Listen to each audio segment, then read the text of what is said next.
1919년 3월 1일, 대한독립 만세, 이 외침 다들 아시죠?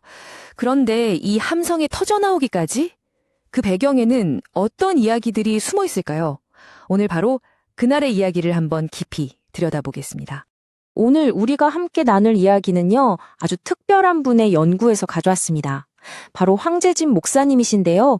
이분은 오랫동안 중국에서 선교사로 사역하시고 지금은 미국 메릴랜드에서 한국 선교 역사를 깊이 연구하고 계세요.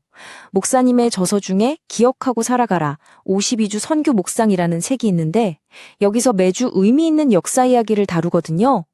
오늘은 그 중에서도 3월 첫째 주 바로 그 3.1 운동에 대한 이야기입니다. 자, 그럼 3.1 운동의 배경부터 한번 살펴볼까요? 1919년 3월 1일. 이날이 그냥 갑자기 찾아온 게 아니거든요. 이 거대한 움직임을 제대로 이해하려면 그 이전의 시간으로 먼저 돌아가 봐야 합니다. 1919년 3월 1일. 그날 진짜 무슨 일이 있었을까요? 우리가 보통 3.1 운동하면 유관순 열사를 가장 먼저 떠올리잖아요. 맞습니다. 하지만 그분 외에도 수많은 이름 없는 사람들이 함께 했고 또 이 거대한 민족운동이 일어나기까지는 사실 수십 년에 걸친 억압의 역사가 있었습니다. 그 시간 속으로 한번 들어가 보겠습니다. 네, 바로 25년간의 억압, 국권을 빼앗기기까지의 길입니다. 이 타임라인을 보시면 정말 모든 게 계획적이었다는 걸 알 수 있습니다. 자, 보세요. 1894년 청일전쟁에서 일본이 이기면서 동아시아의 판도가 확 바뀝니다. 그리고 바로 다음 해 1895년에는 명성황후를 시해하죠. 자기들끼리는 이걸 여우사냥이라고 불렀다니 정말 끔찍하지 않습니까? 그러고 나서 10년 뒤 1905년 을사늑약으로 우리의 외교권을 빼앗아가고 또 2년 뒤에는 정무칠조약으로 군대마저 해산시켜버립니다. 고종황제도 강제로 퇴위시키고요. 그리고 마침내 1910년 경술국치로 대한제국은 역사 속으로 사라지게 됩니다. 정말 한 단계 한 단계 숨통을 조여온 거죠. 그런데 이 모든 과정에서 일본 혼자만 움직인 게 아니라는 게 더 기가 막힌 사실입니다. 바로 이 가츠라 테프트 밀약 때문인데요. 이게 뭐냐면 1905년에 미국이랑 일본이 뒤에서 손을 잡은 거예요. 미국은 필리핀을 먹을 테니 너희 일본은 한국을 가져라 하고 서로 인정한 거죠. 정말 나라의 운명이 이렇게 강대국들의 뒷거래로 결정되고 있었던 겁니다. 당시 의료 선교사였다가 외교관이 된 미국인 호러스 알렌이라는 분이 있었어요. 이분은 이걸 보고 이건 정말 어처구니 없는 협박이다 라면서 본국 정부에 강력하게 항의했습니다. 하지만 무시당했죠. 이미 강대국들끼리는 다 이야기가 끝난 상태였던 겁니다. 약소국의 목소리는 들리지 않았던 거죠. 자, 상황이 이렇습니다. 나라는 빼앗겼고 헌병 경찰이 총칼로 모든 걸 억누르고 있었어요. 이런 숨막히는 상황에서 대체 어떻게 전국적인 독립을 향한 외침이 터져 나올 수 있었을까요?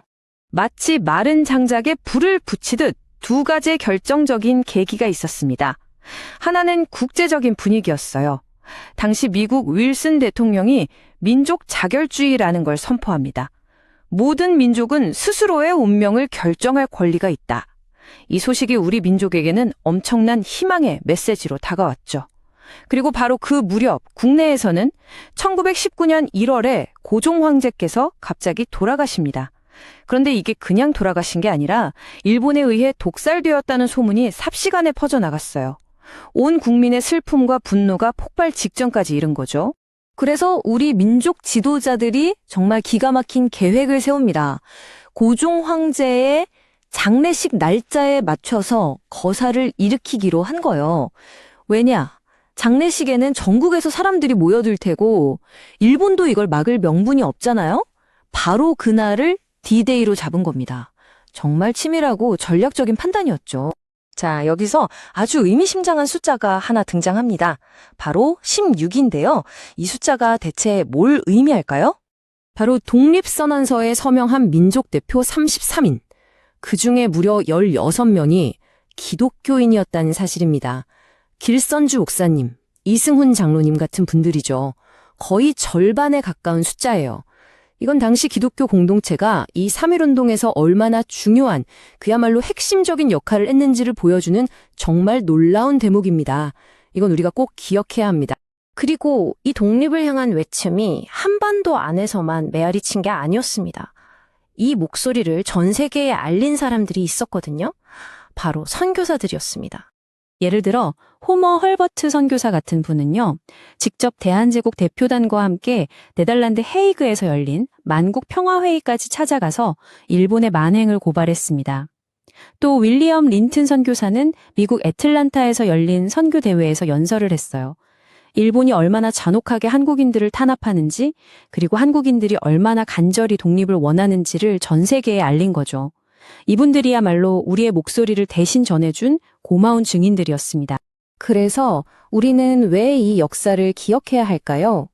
오늘 이야기의 시작이었던 황재진 목사님의 책 제목이 기억하고 살아가라 였죠. 바로 이 질문과 연결됩니다. 그날의 함성, 수많은 사람들의 희생, 우리가 그것을 단순히 과거의 역사로만 남겨두는 게 아니라 오늘을 살아가는 힘으로 삼을 때 그 역사는 비로소 의미를 갖게 되는 게 아닐까요? 이 질문을 여러분께 남기면서 오늘 이야기를 마무리하겠습니다.